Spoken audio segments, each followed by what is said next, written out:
ئێستا باوی شەڕەکە و شەڕەکەڵەشێر نەماوە.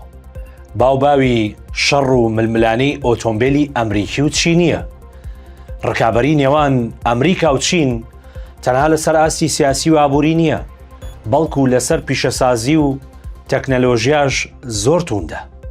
بەڵامەوەی ئەو دوو وڵاتە زلێزە خۆیان ڕوبەڕوو نەیان کردووە، لە کوردستان بە نمایش دەکرێت.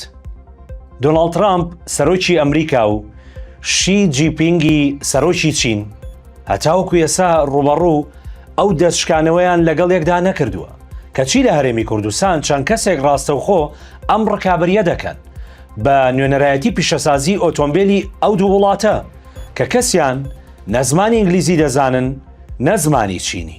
پێشبڕچیەکە بەس برایەتی بوو، هیچ مۆزوع سیارە نەبوو. ئای ڕۆژی قەڵکمان کرده بوو جەماعەت گلەیان دەکردیان گو ئەو نۆع بێتنە تووڕادە کێشی و ئەو هالە بوو. جوانی ئەم ململانێ و ڕکابەریە لێرە واتە لە کوردستانەوەیە دوور و نزیک پەیوەندی بە سیاسەتەوە نییە، جگەلەوەی هەندێک وەک ئارەزوی خۆیان حەزیان بە جۆری ئەو ئۆتۆمبیلانەیە، بەشێکیان بەوەی کاری هێنان و فرۆشتنی ئۆتۆمبیل، زیاتر مەبەستیان بازرگانیە، بۆیە دەبینین ئۆتۆمبیلەکان دەیەنرێنە بەرامبەر یەکتر تا هێز و توانای تاقی بکرێتەوە، کامیان بەهێزترە کامیان دەیباتەوە. ئەم دیمەنانە لە تۆڕە کۆمەڵایەتیەکاندا دەنگدانەوەیکی زۆریان دروست کردووە، بوونەتەجی باسی ڕۆژانەی خەڵک. قیچە گرانە ئەگە پارەی وشیان پێی نییە بکڕن بە ئەو لیۆپاردی پێنجەی دوو قلی بینن ئەگە بەو هەمڕێ ڕام نەشاقت بی. تەوان خەڵکیش لەسەر ئەم جۆرە نمایش و تاقیکردنەوەی هێزی ئۆتۆمبیلی ئەمریکی و چینیانە ڕای جیاوازیانەیە.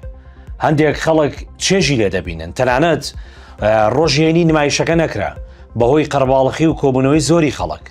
لە بەرامبەردا بەشێکی دیکەی هاوڵاتیان ڕەخنە لەم جۆرە نمایشە دەگرن، دەڵێن تەنها بۆ شکاندنی سیاری یەکترە و هیچ خزمەتێک بە خەڵک ناکات، تەنها خۆنمایشکردنە.